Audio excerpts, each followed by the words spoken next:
আসসালামু আলাইকুম। শুরু করছি অসীম দয়ালু আল্লাহ তাআলার নামে। কেমন আছেন প্রিয় বন্ধুরা আমার?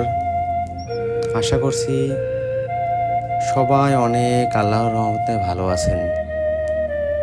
আমিও চাই সবাই ভালো থাকবেন। ভালো থাকার জন্যই আমার এই প্রচেষ্টা। যেখানে অসহায় অসুস্থ ব্যক্তি সেখানেই আমি থাকার চেষ্টা করি। তো আজকে যে ভিডিওটি সামনে নিয়ে আসছি, আমি খবর পেয়ে তো তারাকে ধন্যবাদ জানাই। এরকম যেখানেই অসহায় অসুস্থ ব্যক্তি যদি কেউ সামনে পড়ে অবশ্যই একটু হলেও দাঁড়ানোর চেষ্টা করবেন। আমি সেখানে সঠিক সময়ে যাওয়ার চেষ্টা করব, যত ব্যস্ততায় থাকি না কেন। তো এরকম খবর পেয়ে যে একজন অসহায় ব্যক্তি এখানে অসুস্থ হয়ে সারাদিন ভিক্ষা করে অসুস্থ হয়ে বসে আছে, অনেক ক্ষুধার্ত ছিল। তো আমি খুব দ্রুত গিয়ে তো তার সাথে অনেক গল্প সল্প করে তাকে নিয়ে একটু বাজার করলাম, তার জন্য কেনাকাটা করলাম। তো কেনাকাটা করার পরে তো ক্ষুধার্ত, এমন সময় এখানে খাওয়ার কোনো ব্যবস্থা নেই, আমারও খাবার এই মুহূর্তে নেই যে আমি আমারটা সে তাকে খাওয়াবো।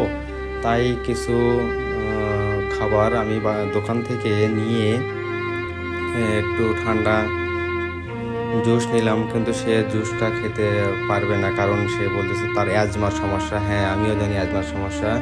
অনেকদিন আগে তাকে আমি ওষুধ দিছিলাম, ফ্রি ওষুধ দিছিলাম তার বাসায় গিয়ে। তো ওনাকেই আবার পাইলাম আমি অসহায় হয়ে।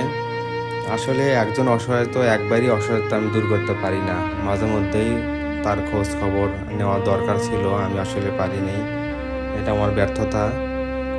তো যাই হোক, তাকে একটু খাওয়ানোর চেষ্টা করলাম, একটু খাওয়ালাম এবং তার জন্য কিছু বাজার সদাই করে একটু হলেও তার দুঃখ মোছানোর চেষ্টা করলাম, ক্ষুধার্তকে একটু ক্ষুধা মেটানোর চেষ্টা করলাম।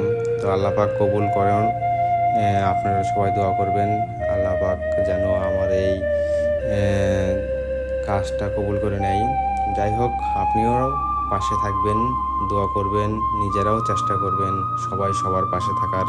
তো ভালো থাকবেন, সুস্থ থাকবেন এই আশা করছি। আমার জন্যও দোয়া করবেন, সমস্ত দুঃখ কষ্ট মুছে যেন ভালো থাকতে পারি, সবার সেবা করতে পারি। তো আল্লাহ হাফেজ, আসসালামু আলাইকুম।